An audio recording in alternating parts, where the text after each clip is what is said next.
let's start with this and talk a little bit about your background and how you came to be at William Jewell. Originally from Cedar Rapids? Grew up in Cedar Rapids, Iowa, and as a high school student, my dad was a factory worker, so I'm a first-generation college student, and my dad said, you know, there's too many guys out there with college educations digging ditches, and I thought, oh yeah, you're probably right, and he was a big union man, and so I wasn't excited about the prospect of factory work, but actually when I graduated from high school, I worked in a factory for a year, and it was great motivation to go to great, and I'm sure great motivation to go to college. Yeah, and a good friend from a church I was attending said she was going to go down and visit William Jewell. Would I go with her? And I said, sure, I'll drive you down. And I just fell in love with the place and said, this could be a lot of fun, a lot more fun than the night shift at the factory, you know. So I applied, and I did not take any college prep classes in high school. Now, the good side of that was I got pretty good grades. And I think I was accepted conditionally, so I took some of those.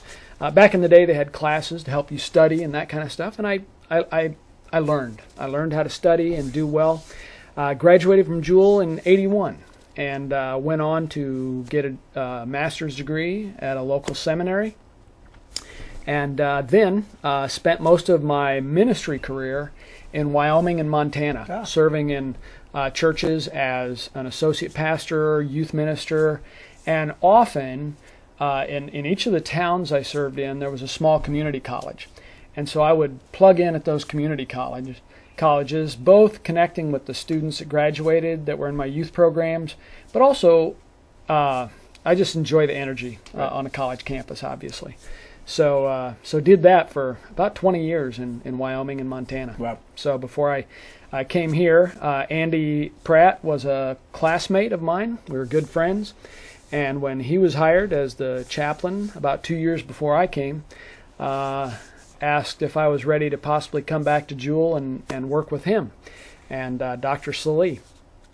And at that time, the little church I was serving there in Wyoming was hitting some tough times, so I said, I think now might be a good time for a transition. So it worked out well, and that was about 10 years ago.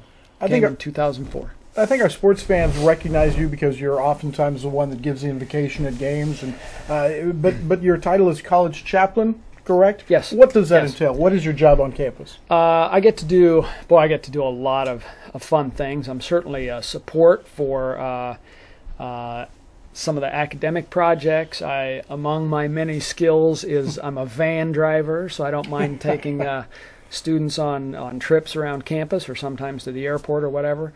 I do that, but I also teach a class. I teach a class that prepares our students for our international service projects, and those international service projects are a lot of what I do. I help plan the logistics, the plane tickets, organizing our stay there and the things we'll be doing, along with processing after the trips and keeping that whole process going. Dr. Lori Wetmore is the director of the Village Partners Program, but she and I work very closely to do that program together. And then I also oversee the Christian Student Ministries, and that is a group that they lead the Mosaic service once a week on Tuesday nights in Grand River Chapel, and they do small groups in the residence halls, Bible studies, things like that. A group formerly known as FCA has transitioned recently, and they've become the Calling, and they do a group Bible study once a week. And as Christian Student Ministries, we try to find appropriate partnerships with other organizations on campus. We know as a campus that everybody's incredibly busy. It's not uncommon to have 5 different functions on one night, be that sporting events, academic activities, meetings, presentations. There's always, 8 things going on. And so we've found that partnering with other organizations helps create a little bit of a larger base of students to support an event. For example, last week we had a prayer vigil for the events in Ferguson, Missouri. We're all touched and are affected by those events over there in St. Louis. And the Black Student Association and Christian Student Ministries went in together to create a prayer vigil where we tried to acknowledge the situation, raise awareness of some of the trials that our own black students have had in their lives, and then spent a little time praying for that situation and other victims of violence in the Kansas City area. And that's just one example of things that we kind of oversee. Last year, we took a group of students on a civil rights tour. We went to Atlanta, Birmingham, Memphis, and stayed at Koinonia Farms in Georgia, and that was a fantastic event. So my job as chaplain, along with prayers at the ball games, and I don't do all of them. Sometimes I recruit folks to help with that because we've got a great bunch of both students and faculty and staff that enjoy offering those invocations at the games. But I'm the one that kind of organizes that. And other than that, I also chapel every Wednesday at 10:15. We just have a 20-minute service that I'm always amazed what we're able to accomplish in that 20 minutes. It's always a very enlightening service, and we get to hear from students, faculty, staff. It's just a great service in the middle of the week. When you're introduced in soccer games to give the prayer, you're always introduced as an avid soccer fan. Is that your best sport? Is that the sport you like the most? Probably because I was a soccer dad helped me appreciate soccer, but also part of that is being a global citizen and traveling to places like Africa and Central America and South America, and this year we'll be going to India.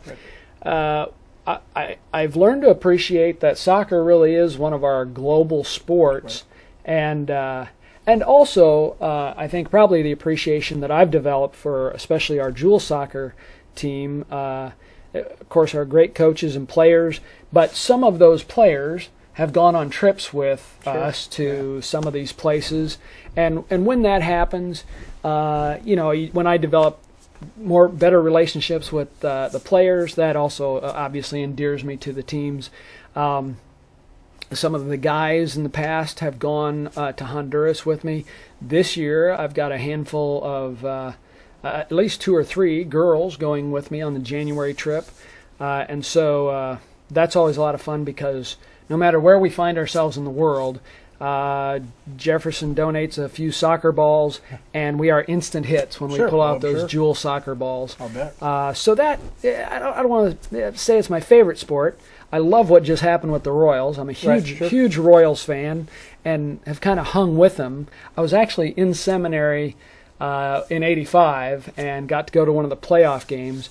Didn't luck out this time, but and get to any of the games, but baseball is a close second. So yeah, when they introduced me as an avid soccer fan, I love all the things that we do.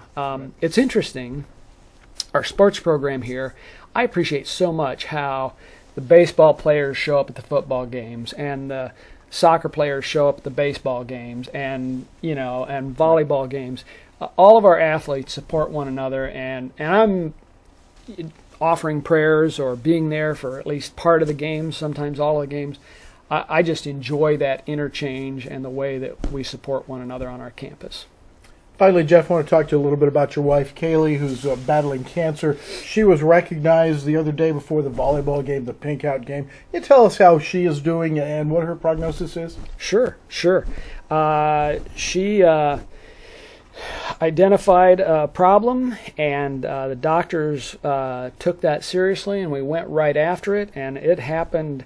It's only been 8 weeks, but in that time, she had a double mastectomy, and they identified a small lump that was removed and found just 1 lymph node out of 14 that had some cancer in it. So for security and to know that we got all things, we are going through the chemotherapy treatment, and that'll last about 16 weeks with a treatment every 2 weeks for eight sessions.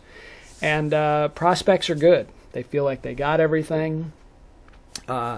It has been challenging. It has been an education. I can imagine. It has been I don't know how else to describe it, a huge distraction.